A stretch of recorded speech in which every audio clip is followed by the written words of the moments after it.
Welcome back. Today I'm going to present you an American action comedy movie called The Man from Toronto. Spoilers ahead, watch out and take care. The movie starts with Teddy Jackson attempting to create a video promoting his fitness projects. His attempts with elastic bands, a sweatsuit, and non-contact boxing are all failures. An assassin known only as the Man from Toronto comes to a cabin out in the desert to question a suspect. Toronto prepares to carve into the suspect with a hot knife, but the man becomes afraid and quickly gives up the information he seeks. After Toronto has left, the suspect is shot and murdered by the man who contacted Toronto.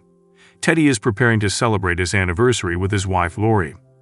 Lori loves Teddy, but she is aware of his reputation as a jerk, to the point where her co-workers refer to a mistake as teddying things up. Teddy arranges a romantic trip at an Airbnb, but he is unable to read the location due to a low toner condition. Teddy arrives at work and meets with his boss Marty, who is irritated with Teddy since he printed posters for their gym without an address or a phone number. While Marty likes Teddy, he is forced to fire him. When his handler contacts Toronto, he comes home and begins making his breakfast. Despite Toronto's desire to relax, the handler informs him that the next contract he has lined up is worth $2 million. Teddy and Lori arrive at the spa, where he is treating her to a massage in honor of their anniversary. He drives to what he assumes is the Airbnb based on the reservation he printed out after dropping her off. Teddy ends up at a cabin where Toronto is supposed to meet his next target due to a misreading. Teddy is brought to the basement by the thugs in the home, who believe he is the Man from Toronto. Teddy understands he has gotten himself into danger and tries to calm the hostage down, but the man is afraid and ends up providing all the information to the thugs. A flash grenade is put into the basement moments later, and officers raiding the house, apprehending all of the guys, including Teddy. Later, he is interrogated by 2 FBI agents. He admits that he is not the Man from Toronto. Nevertheless, the FBI agents require him as the Man from Toronto to assist them in apprehending former Venezuelan Colonel Sebastian Marin. He attempted to stage a coup to displace the government the previous year, but was foiled by U.S. intelligence. Marin and his wife Daniela were able to flee before being caught.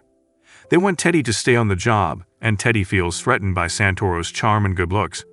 Teddy must pretend to Lori that his absence is due to a business meeting because he cannot inform her that he had been sacked. Agent Santoro accompanies her as she visits her buddy Annie.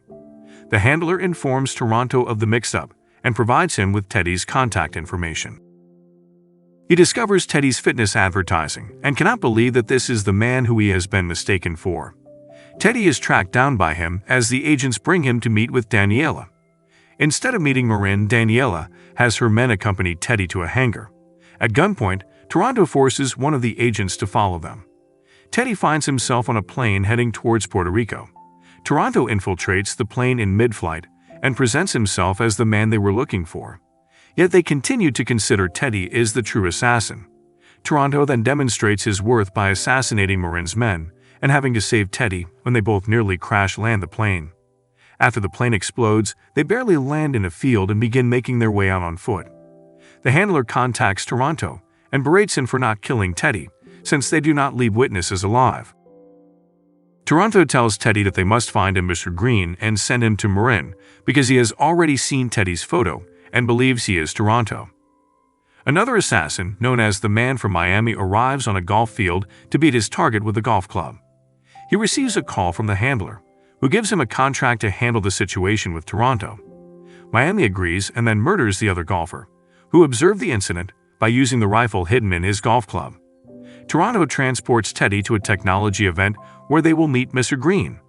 He instructs Teddy on how to convincingly impersonate him so that they can find Green. Teddy is led into a room with one of Marin's guys as Toronto instructs with him over an earpiece. Teddy is presented with 4 captured individuals to interview, in order to determine which one is Mr. Green. He is given knives to torture them into talking, but he accidentally slices one of the men's eye, causing it to bleed. Despite Teddy's best efforts, he pukes on 2 of the men, one of whom claims to be Green. The lead thug, however, finds Teddy's earpiece and prepares to kill him, causing Toronto to intervene and kill the thugs. He then cuts off Mr. Green's thumb and places it in a bag. As the 2 attempt to flee the building, Miami spots Teddy and Toronto and begins to pursue them. He knocks Teddy off the ledge, but he grabs a decoration. As Teddy tries to get down, Toronto and Miami brawl. Miami nearly gets the thumb, but Teddy trips him and Toronto knocks him out. The handler is then contacted by Toronto for an update on the issue. Teddy believes the handler is lying to Toronto after hearing the exchange. Teddy and Toronto board a flight to Washington, D.C., where Toronto informs Teddy that he knows he is a jerk based on what he has learned from him in person, and by seeing his video history of failed gym advertisements. When they arrived, Teddy phones Lori, and they agree to meet at a posh restaurant, which the FBI learns about. Teddy invites Toronto along and begins teaching him social skills. Lori, who also brought Annie, introduces the two. Toronto falls in love with Annie, but the romance is cut short when Teddy notices Miami coming at the restaurant. Miami follows them to a closet, where Toronto finds him again and is shot in the leg, while Miami takes the thumb.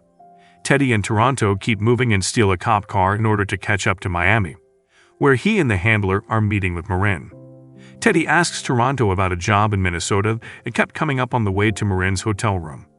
Toronto explains that he was about to kill a man who owed gambling debts to the wrong people, but he stopped when he noticed the man's child. Toronto later regretted it when the man went on a rampage. He states that after completing this work, he plans to create his own restaurant and stops killing. Marin and Daniela meet the handler in Miami at the hotel. They discover that the thumb Miami sees to set off a device that will kill Venezuela's president does not work, as Mr. Green was the key thug who conducted the interrogation. Teddy appears and poses as Toronto, despite the handler's efforts to convince Marin that it is not him. Marin and Daniela are apprehended by the FBI, but the handler and Miami escape. Toronto takes the payment that the handler would have received. Teddy runs back home to look for Lori, but the house is abandoned.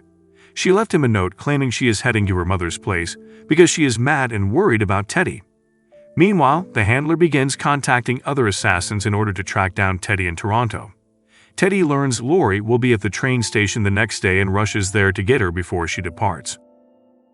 Miami apprehends Teddy and attempts to murder him, but Toronto intervenes and saves Teddy, explaining that he did not want Teddy to die.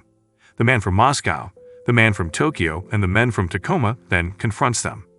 The assassins are all killed by Toronto when the guys run into Teddy's old gym. Outside, they are cornered by Miami, but Teddy has the strength to knock Miami out, even though he breaks his hand. The handler appears and demands the money from the trunk of Toronto's car. They arrive at a factory after a chase, in which the handler fires explosives at Teddy and Toronto. Teddy lifts a lever and dumps the handler into a boiling hot cauldron, where she burns to death. Teddy is allowed to use Toronto's car to catch up with Lori. Teddy arrives and apologizes to Lori for withholding information from her, and the two reunite. Then Toronto's beloved car is hit by a train since Teddy left it on the rails, scattering all the money. Teddy is then tackled down by the police. 1 year later, Teddy and Lori are expecting their first child. Toronto has opened a restaurant and is currently dating Annie. Teddy's no-contact boxing gym is thriving, but Toronto still hasn't forgiven Teddy for the destruction of his beloved car. Make sure to subscribe and turn on notifications to watch more videos like this. Give a thumbs up.